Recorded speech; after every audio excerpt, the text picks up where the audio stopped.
This is the Real Estate Power Play Podcast, getting you the information that you need to be a successful real estate investor. Hosted by Mark Monroe, Ronnie Walker, Gabe Rodarte, and me, Marty Grizzanti. Combined, we've done thousands of real estate transactions. So get ready for real stories and true case studies on finding deals, growing portfolios, and making money. Welcome to the show.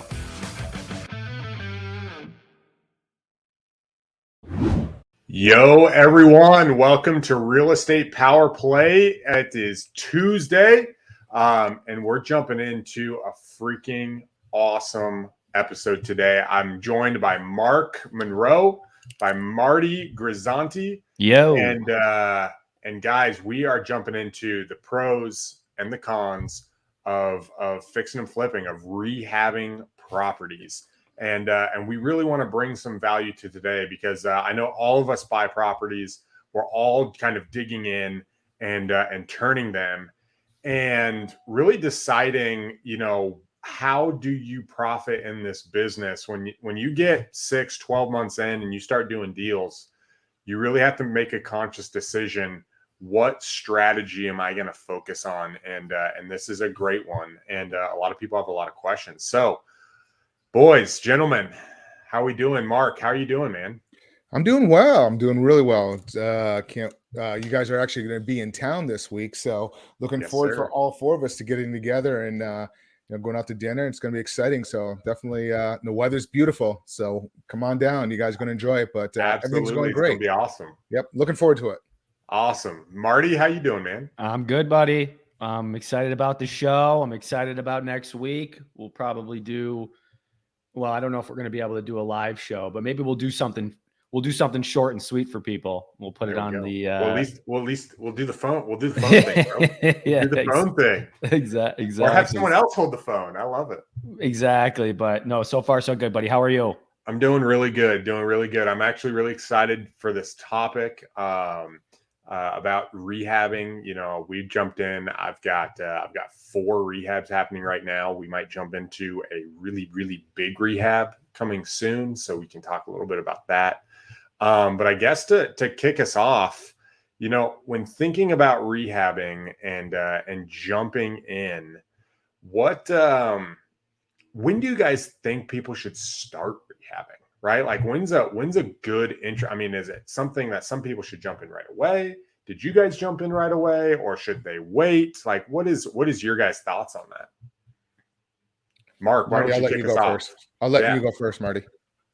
Yeah, I think it's going to be based on that property, right, that you get. And for people who, like for our experience, our first flip, it was a disaster. I mean, it really was. So we didn't really know what we were doing at all. I don't know if many people do, right? Especially if you're not coming from a construction background and you're just someone who wants to get into real estate. You're just, that's not your forte, but you understand real estate. You just don't understand the construction part of the real estate, right? The rehab and all that.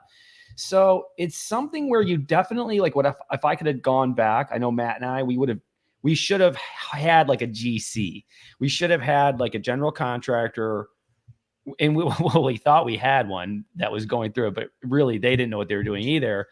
And I would say you definitely want to get a GC if you're brand new at this. You want someone who's done this before, or get a mentor, get a Marty or a Ronnie or a Mark to walk it with you and say, hey, here's this, and this. Here's a game plan for the property.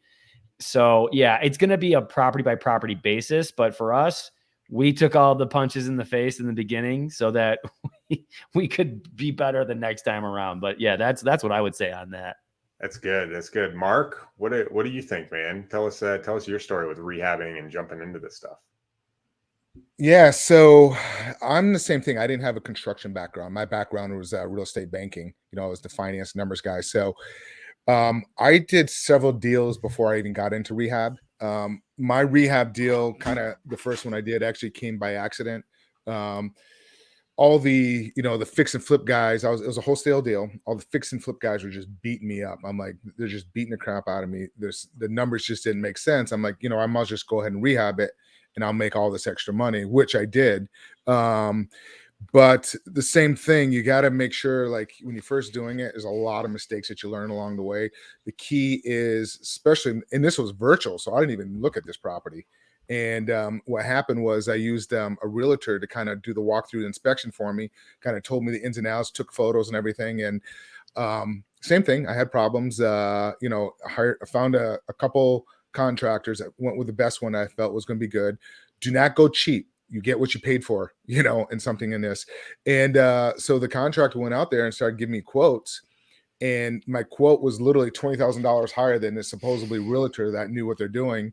And what happened was, and I didn't know this, but the whole subflooring in the main room was shot, and it was going to be an extra $12,000 to like $15,000 extra cost. At least the numbers made sense. I still had plenty of room in there, but don't start spending that money before you cash that check, that type of thing. So it turned out well. One of the biggest nuggets I'm going to say are power moves is when you're working with somebody that's a GC and you can't go inspect a property daily, have them send photos every single day at the end of the day of what work they're doing so they can kind of go forward. And then later on in here, I'll get into another story where I had another one that turned out to be a nightmare. So you have some good, that's what the show's about, pros and cons. But this one actually in Jacksonville turned out to be a great one. The market went crazy. We went up in value. So even though it cost me a little bit more, I actually ended up making it made up for it because the values went up. And this guy did a great job and I was really happy with him. Nice. So yeah, that's awesome. I wish I would have gotten started rehabbing sooner. I've done a few hundred deals now. I think I've crossed the 500 deal mark now. And 9 years ago, I got into wholesaling, and I was scared of rehabbing, guys. I thought wholesaling was like, it was the quick money. You got it in and out. I was scared of putting things on the retail market because what if they don't buy and then it comes down and I'm exposed? And so for my first, I don't think I did a rehab for my first 3 years in real estate, right? I did sub 2, I did owner financing, but I didn't do like an actual rehab, like a flip, because I didn't want to get hard money. I didn't know the ins and outs. I was afraid I was going to get screwed and I was going to get nickel and dimed.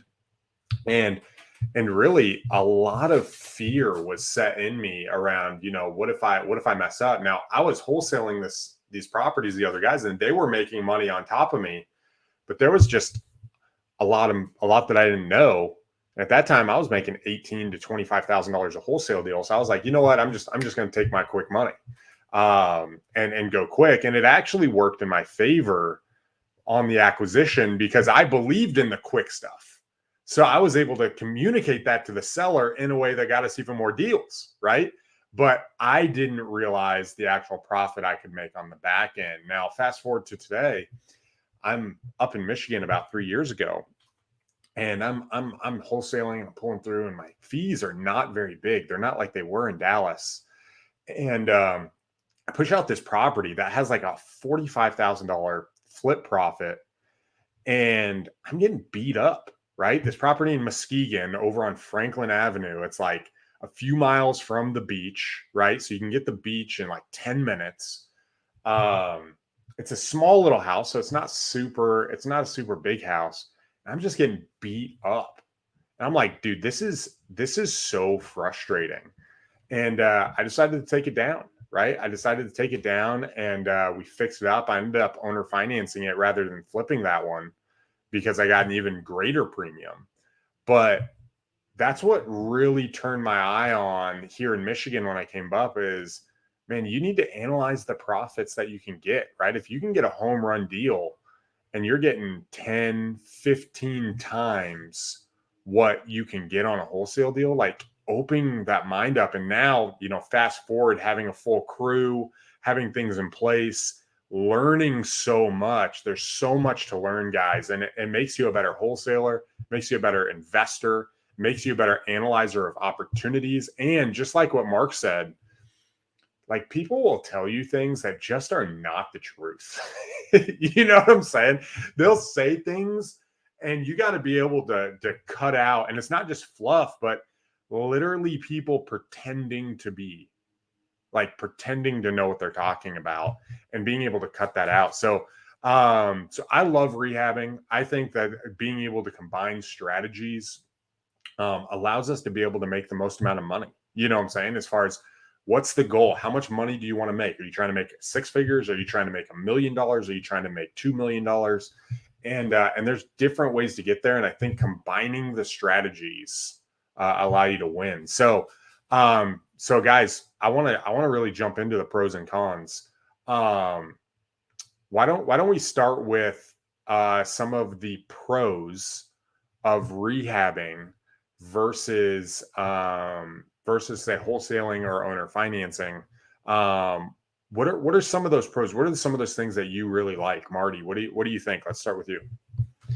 Yeah, and it was interesting you explaining kind of your paradigm shift in your mind of like, hey, I'm going after the quick money, which is a benefit to what we do. There is that, but there is, as you saw and as we know, a lot on the back end that maybe we lose out on if we don't take that risk and actually go forward with the rehab. So there is one, right? There's one pro is that there's typically, if there's enough meat, right? And you will know that if you do the right research on the right property, that there will be that, gold at the end of the rainbow for you once you complete the job. Here's something that you don't really see day one, but you will maybe day 360. Maybe this is maybe a 2-year play. This might be a 5-year play for us, right? So here's an example. We just did a 1-bedroom property. We took a risk on buying this 1-bedroom house, 800 square feet, and I think we bought it for $25,000. Okay, and we're all in at 75. So we did a beautiful job. Right. The rehab was really nice, and it's small. That was a small job, obviously 800 square feet. We listed it for 104. Okay. And we just got our last offer for 135. So, and why we got that offer is because agents had seen our work in the past, that we continually go above and beyond what normal flippers do, where they gave the confidence to the buyer to say, hey, you should go higher, take that opportunity, take that risk on these guys. Cause I know I've seen their work. They do a good job. Now that wasn't easy to do for us because it's really, when you look at flipping, Jerry Norton said this, he's like, you don't always have to go all out. And sometimes you're not going to make the most money doing that. Right. And I agree with that, right? You do leave some value add to that home buyer, right? But if you are in your market and you stay in your market, you do develop a name. And if that's something that you truly believe in your company, and you believe that, hey, this is something that I want to trademark, and something that I believe if we just do the right thing consistently and always, then it will come back to us. So it's a tough one, but I would say for us, it's what we've done, and we're going to continue going this route. I think we have been able to probably just relist something and wholesale it. But with our partner, Amber, who's my partner's wife, but also a partner, and she's our agent, she also has a brand that she wants to continue to have with, hey, I list really good properties that my husband and his partner Marty do. So we kind of have to play these games a bit with like in our mind of like, Amber, I know you want to do this, this, and this, because then it looks like it's going to be, a much better product. And then you can, show off to your agent friends. But thank God that she does, right? At first we were like, come on, can't we get away with, do we have to spend this much on that? And it's always worked out for us. Even when we take that, maybe short-term pain, the long-term, it's now starting to really pay off for us. So that's a long-winded answer. But I think that if people start thinking more long-term and, hey, I'm going to do this the right way, and I'm going to really make a name for myself, great. Because if you're just trying to make the quick buck, maybe stay out of rehab and then continue to go into and continue to wholesale. Great stuff. I guess I'll jump in. Yeah. So what was the question again? The pros of like what it is for rehabbing? Yeah, like what are your top pros for jumping into rehabbing? So it really comes down to, I'm a numbers guy. I'm always looking at the numbers. That's really for me how I'm when analyzing the deals. Like, hey, if I wholesale it, it's going to be worth this much money. However, if I put the money into it, but then I'll also look at the cost. There's one property that we were just looking at, and we picked up for 31, and retail when it's also done, the ARV was probably about 125. So the headaches and we ended up selling it through wholesaling at 76,000 on that one.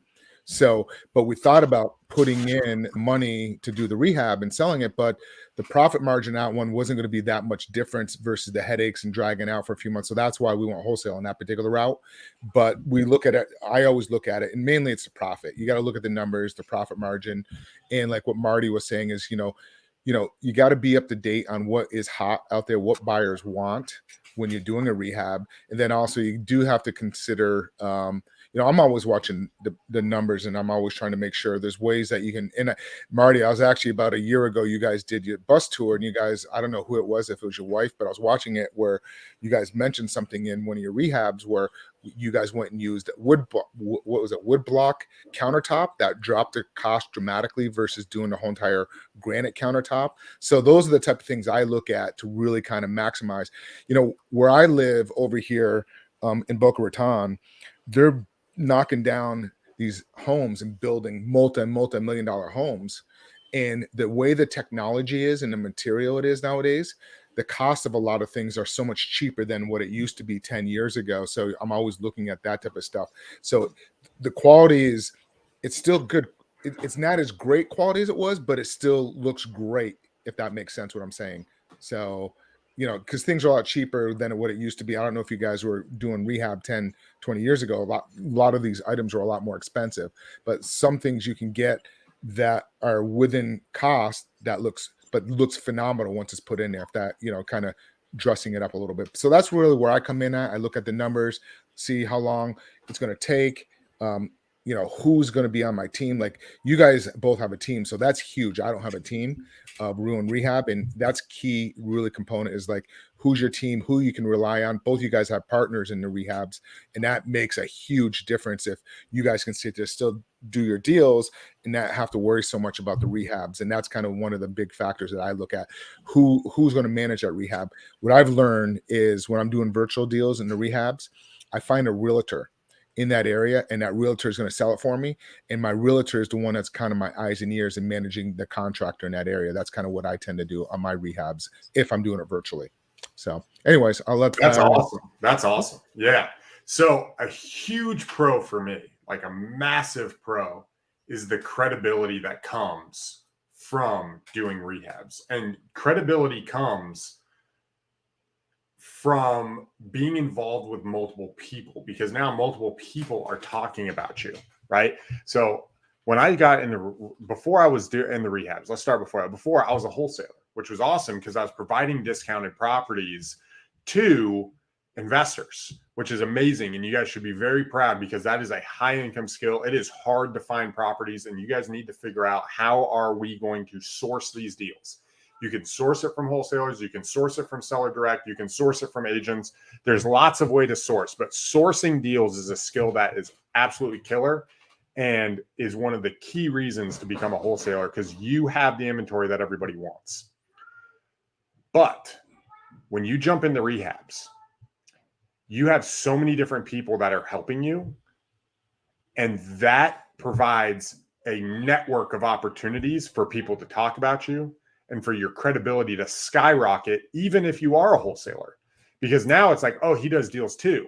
Like, oh yeah, I'll just take this one, right? Oh, hey, I've got these 3 going on. This one I'm actually maxed out right now, so I'm actually not doing this one. That's why I'm pushing it out, but it's a home run.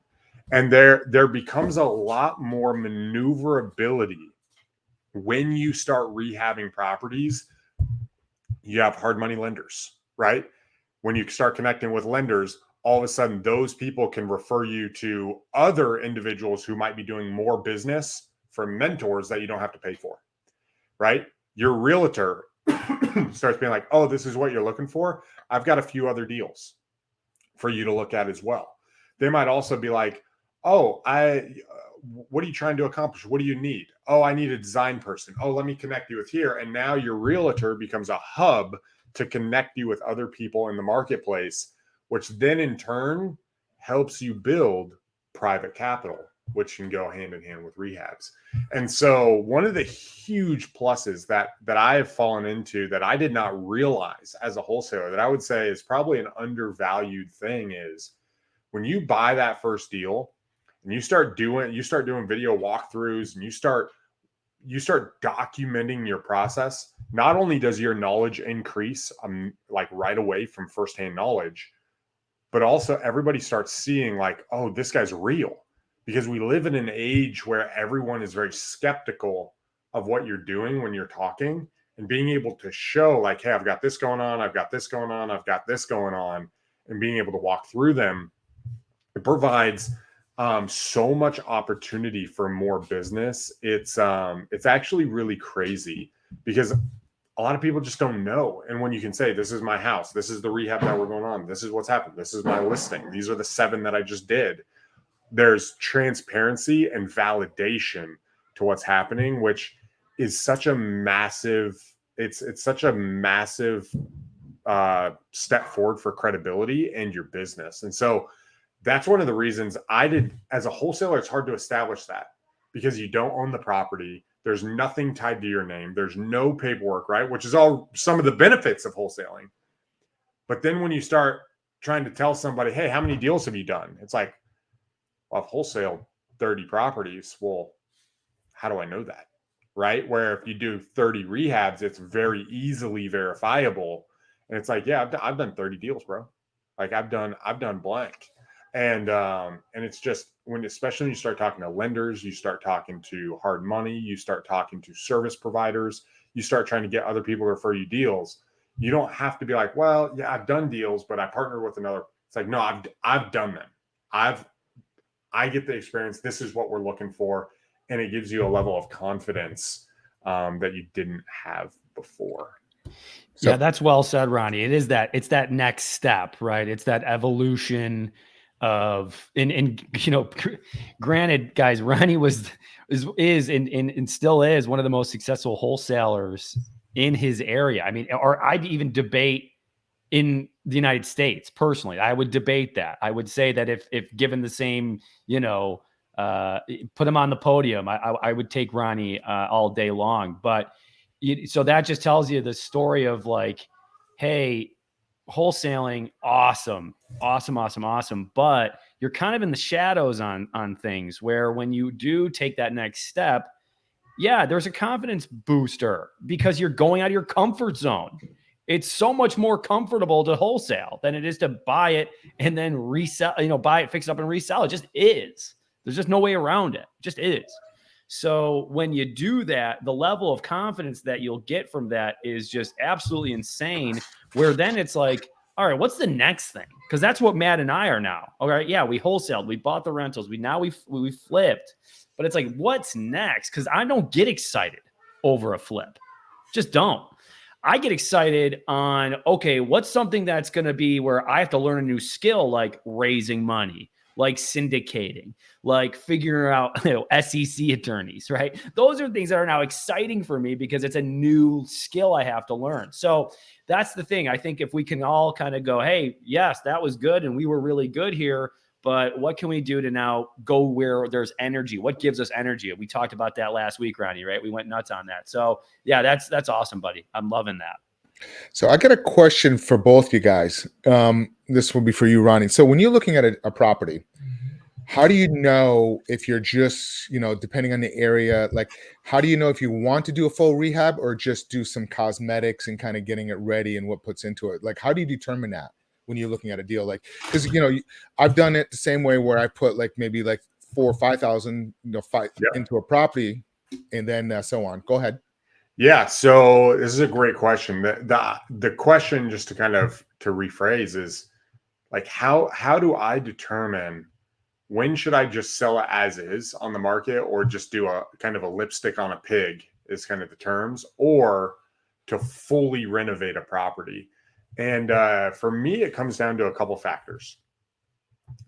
The length of rehab, like how long it's going to take me is a factor. The amount and the cost of rehab is a factor. And then the difference between the just kind of presentable and pass inspection on the market, the cost, like the cost that the market's bearing versus the fully rehab cost. I'll give you an example. A rehabber might buy a property that's worth, let's say the AirView's $240, and it needs, let's say, $40,000 in rehab. And let's say I picked up that deal for, let's just say I picked it up for $155. Okay. But on the market right now, you've got fully rehab properties going for that $240, but then you've got like clean but not updated properties going for like $218 to $225.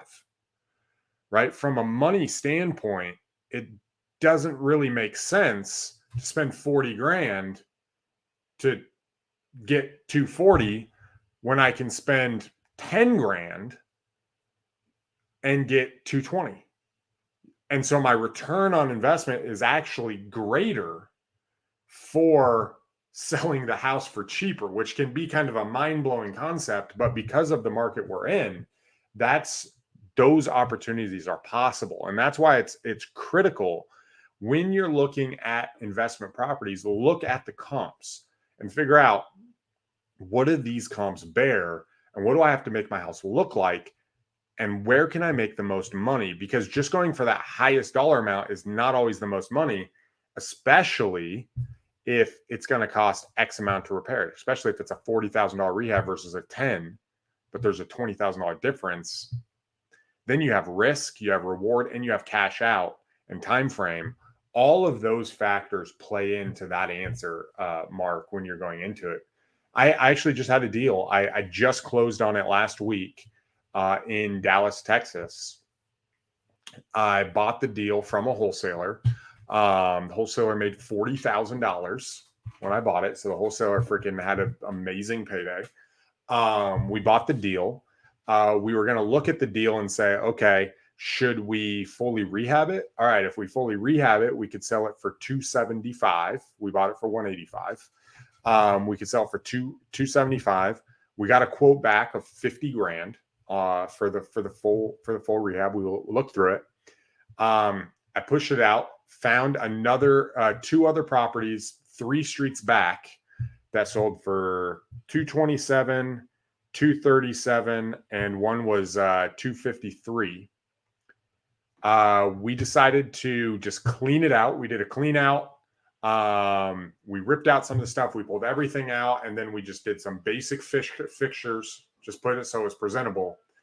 And we turned around, we told that we put it up and we got a 262 offer. We took the offer, we closed on it, and we spent like $6,000 on the property overall. I actually just did the numbers because I paid out some of my guys. We spent like $6,300 when everything was said and done, because it made more sense, right?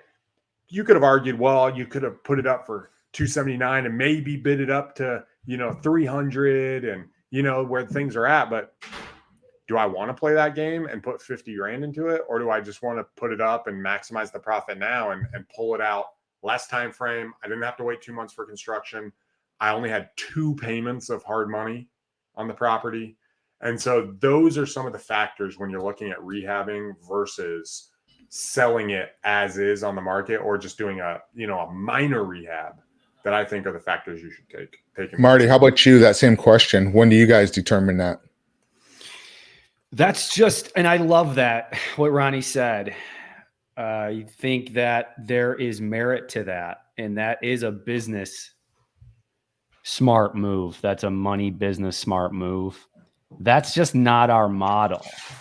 And I say that with almost a hesitation, because we may be shooting ourselves in the foot a bit, because we don't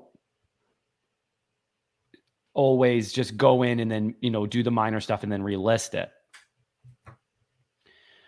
So that is something we've just never done. That's just not something that we do. When we do it, and we really put the time and money into it.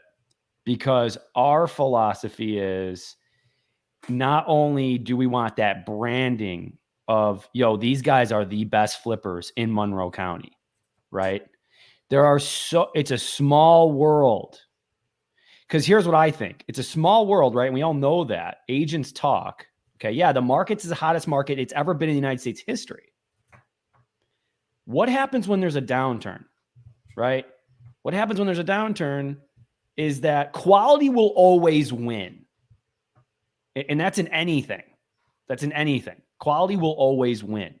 So I am in Amber and Matt. We're in the belief of you do the best you can because you're going to put out this product that is just going to be lights out. People are going to go bananas for it.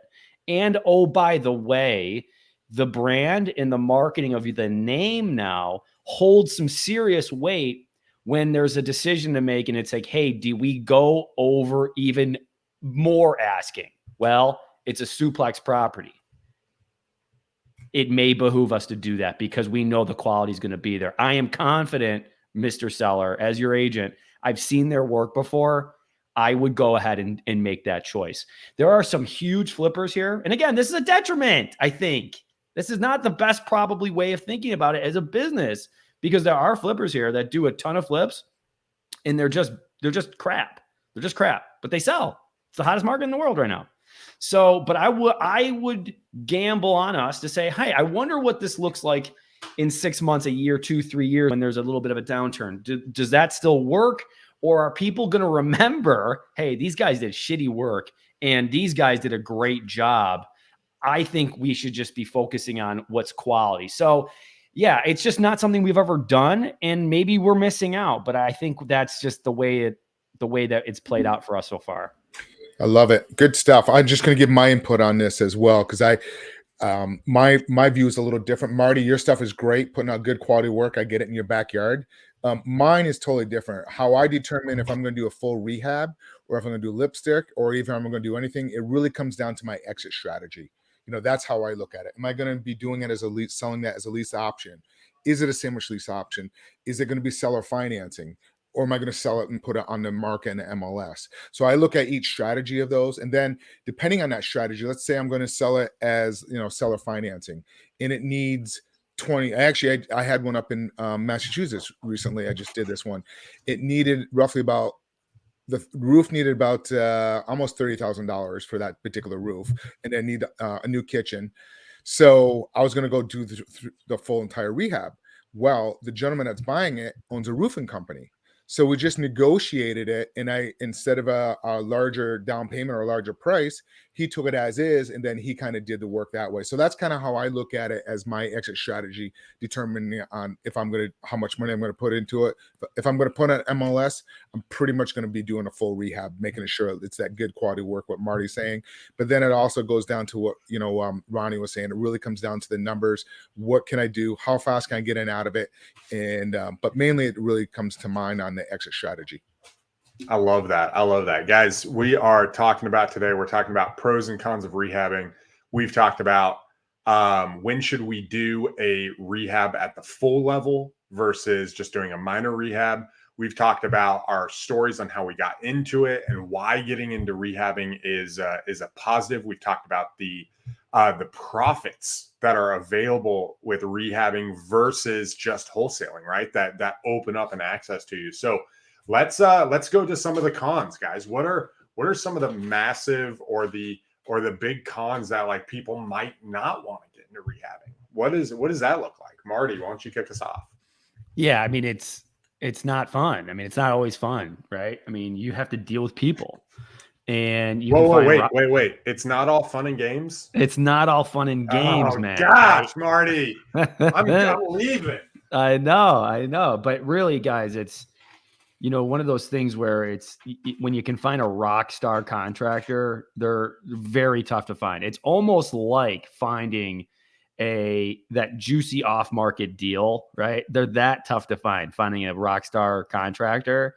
So you got to wade through a lot of people. It's just the way it is. It's a little like dating in the beginning. You're going to have to kiss a few frogs before you find that Prince Charming, right? And that's the contractors. It really is. So I would say the cons are you got to really trust these people. I mean, they're going to be buying the material. They're going to, or if you're buying the material, that's one thing. But, at some point, like for us, we give them access once they pass certain points in our circle of trust, so to speak, then they can go to Home Depot for us. Right. But yeah, I mean, you really got to trust these folks. And so that can be tough. And then you got to find, the right team of electricians and plumbers, and then the countertop people, the cabinet people, so there's a lot of moving parts where there's not that many moving parts when you're wholesaling or when you're just, you're doing something a little differently. But yeah, you're going to have to rely, you're going to have to be a teammate. You're going to have to be somebody who's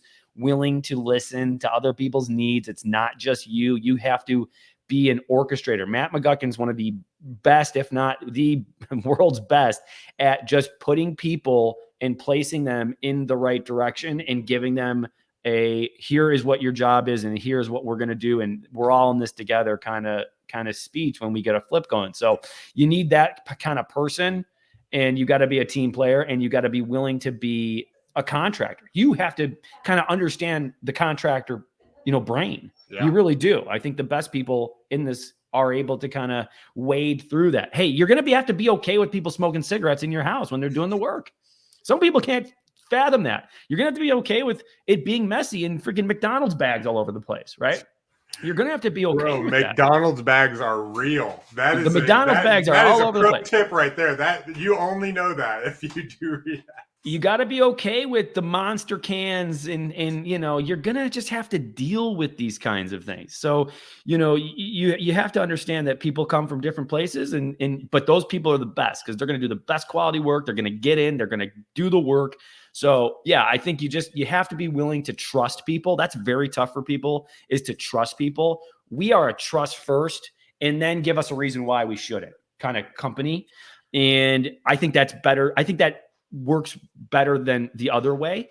And that's just our philosophy, but we will trust you 100% until you give us a reason not to. I'm not a skeptical in the beginning. I'm skeptical after.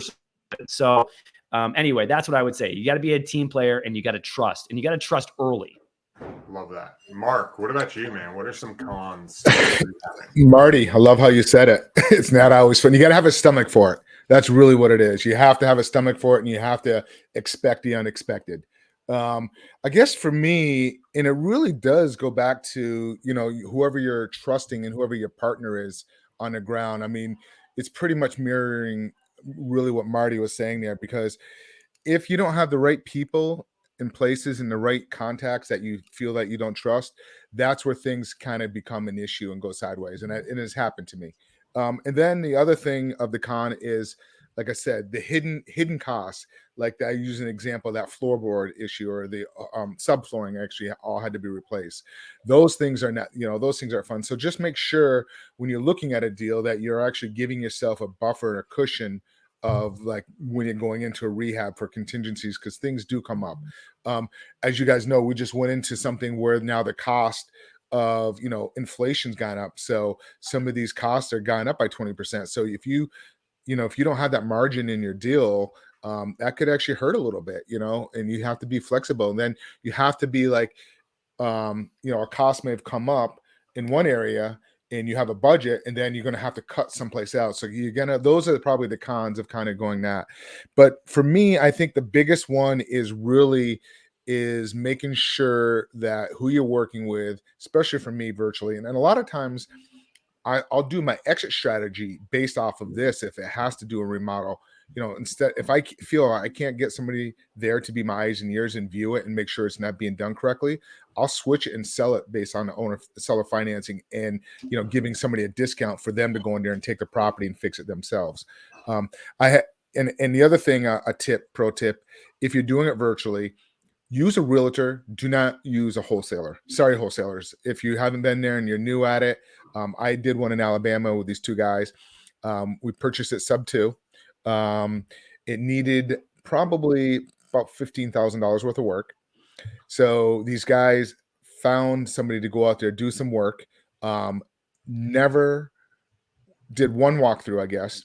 And we end up, we were getting ready to do another property in a rehab. So the day they were supposed to go to do the final walkthrough, they went and met him at the new property, getting estimate on the new property, wrote him a check without even checking the quality of the work, and the work was all said and done. We wrote a guy a check for $8,500 for everything. We went in there, and afterward, so then they didn't go back in there and check it. I start marketing it on my part, getting people walking through. I had over 20 people go through this property because I was going to sell it on a rent to own. Rent to owns usually go like that. After 5 people, they're bidding for it. I'm like, what's going on with this property? Why isn't anybody taking this thing down? So I said, you know what? Somebody's got to get over it and find out what's going on. So this guy that did the work on it probably only spent about $2,000 worth of work. And we had to turn around, get another contractor, go in there, finish the work. And we probably lost around $20,000 to $25,000 because it took longer. We had to go back through because I'm sitting there marketing it for a month and a half. I'm like, what's going on? And that property should have gone. Then we get in there, find out the quality of the work was shit, pardon my language. And then we had to get somebody else and just redo the whole work over. So that's really what it comes down to. Is the con is the number one thing is who you're going to use and be your eyes and ears, and make sure you get videos and photos of the work every single day. But how about you, Ronnie? Dude, that is awesome. And if you guys don't know, Mark is doing deals all over the country. Like Mark is, if you want to learn like virtual owner financing, creative financing, virtual real estate all the way around, Mark is the guy. Like he's all over. He's got a system. He likes to say he's not big time, but he is big time behind the scenes, guys. Like he's smoothed it out. He's got a lot going on. So that's freaking amazing, man. Thank you for sharing that, because I think that's just good insight, especially from a virtual perspective. People don't think about someone's just going to disappear. Someone's just going to say something so they can get a check, and you're not there to verify it. And if you're trusting someone else, there's a lot of things there. And what Mark said about an agent, one of the things about an agent is that they're licensed, right? They have to tell the truth, right? They are legally bound to tell you what's happening and disclose. And, not everyone does it, but there's a higher level of credibility, credentials. That's the word I was looking for. Over say a wholesaler. So I totally get that. That's awesome. Well, especially if they're a really good agent, they're going to know what the buyers want in that area. They're going to know what the rents are going for. They know everything. The agent that I had, the one in Jacksonville, she was a superstar, and her and the contractor butted heads a couple of times, but that's what you kind of want, And quite frankly, the realtor actually had somebody that her boyfriend was actually a contractor, but I didn't want those two together. I wanted to separate the two. So she would oversee them, because if they're in bed together, then you're going to get that same possible outcome. So that's something. But that's good. Yeah. So So I want to get in before I do, guys. We are on YouTube.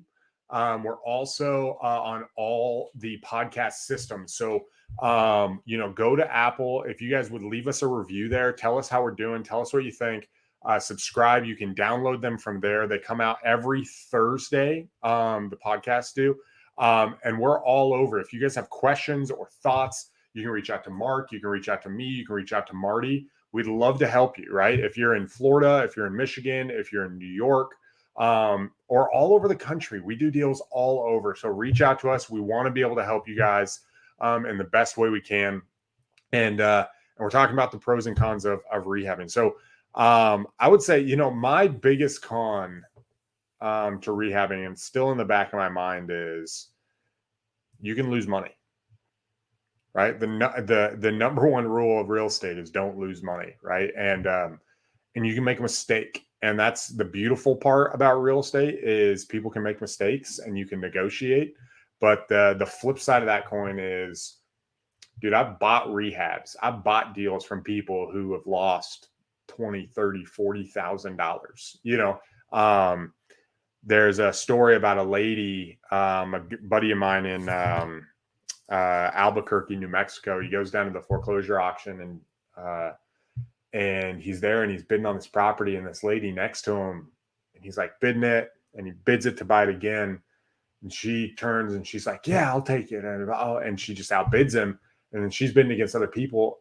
She ends up buying this property for full retail price, foreclosure auction. And so he walks over to her and he says, "Hey, ma'am, I was just curious, like, were you planning on living there? Like, why were you thinking, like, why'd you buy it?" She goes, I bought a foreclosure. And he was like, "Oh, hell, this is not good." And he just turned around and walked away.